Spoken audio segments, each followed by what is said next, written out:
All right, let's jump right in. Today, we're going to try and get inside a mind so powerful, so unbelievably curious that it basically saw centuries into the future. Of course, we're talking about Leonardo da Vinci. But this isn't just about his famous paintings. Oh no, this is about the unique operating system that was running inside his brain. I mean, think about it. What if just one person could not only dream up, but actually paint the most enigmatic and debated smile in all of human history? A face that, even 500 years later, feels truly unsettlingly alive.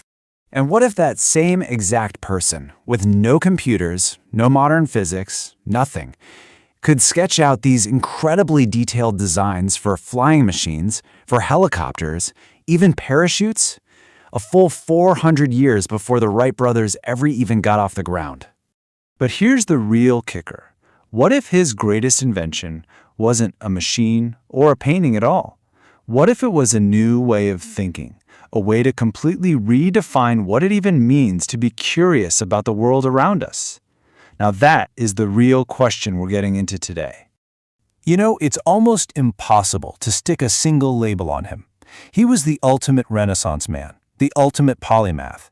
But here's what's so important to understand about Leonardo. For him, these weren't separate jobs. They were all just different angles on one single obsessive quest to figure out how reality actually works.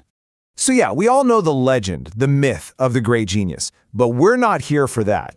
We're going to peel back those layers and ask a much deeper question. What was the method behind the magic? What actually made his mind tick on a completely different level from everyone else?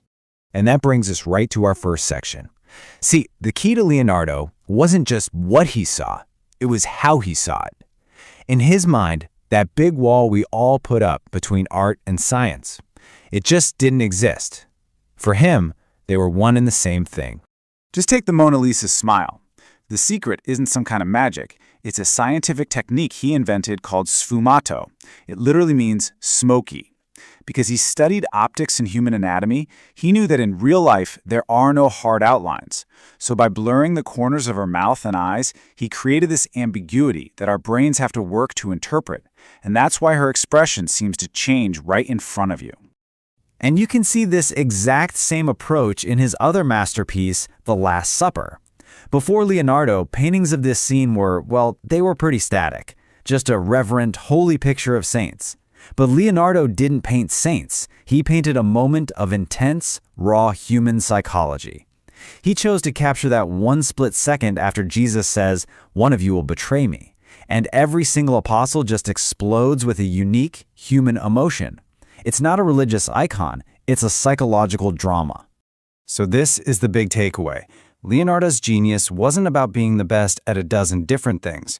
It was about his incredible ability to see how all of those things were connected. He was doing something that was totally revolutionary for his time. He was thinking across disciplines. He was absolutely obsessed with finding the patterns that connect everything in nature. He saw that the very same elegant spiral that shaped a seashell also shaped the curl of a person's hair, and even the chaotic turbulence of water flowing in a river. It was like the universe was singing one beautiful, harmonious song, and he was determined to figure out the tune. And, well, he summed it up perfectly himself. This wasn't just a clever saying for him. This was his entire philosophy. He genuinely believed that to be a great artist, you had to understand science. And to be a great scientist, you absolutely needed the imagination and the vision of an artist. Now, this unified way of looking at the world, it wasn't an accident. It was built on a really clear philosophy. In fact, we can actually break down his entire approach into 5 core principles that basically powered his incredible mind. Okay, so first up is curiosità, just a relentless, unstoppable curiosity, always asking why and how. Then there's dimostrazione, the commitment to test everything yourself through direct experience. He trusted experiments, not what some authority figure told him, which was totally radical for his time. Third is sfumato. Just like in his painting, this means being comfortable with ambiguity, with uncertainty, seeing the gray areas as where the magic happens. Fourth, arte scienza, that perfect, beautiful balance between logic and imagination. And finally, corporalita, the deep understanding that the mind and body are not separate, they are one system. So, this is where it gets really, really cool. Because these principles, they're not some dusty old ideas for a 15th century genius. They are a timeless blueprint that any of us can use to expand our own minds. So how do we actually apply his genius to our own lives right here, right now? Well, it's actually pretty simple. Instead of just passively scrolling through information, really cultivate your curiosity. Ask deeper questions. Instead of just staying in your professional lane, go out and explore subjects that have nothing to do with your job. Train yourself to observe the world deeply, to really see what's in front of you. And this is a huge one. Learn to embrace ambiguity. Be okay with not knowing the answer right away. And finally, just like Leonardo, keep a notebook. Write everything down. Your ideas are fragile things, and that notebook, it can become your own personal laboratory. Now, I love this quote because it pushes back so hard against our modern culture of burnout, right? We're all so overwhelmed with information, this constant pressure to be productive, and it just drains us. And that's because Leonardo was playing a totally different game. He wasn't trying to check items off a to-do list or maximize his output.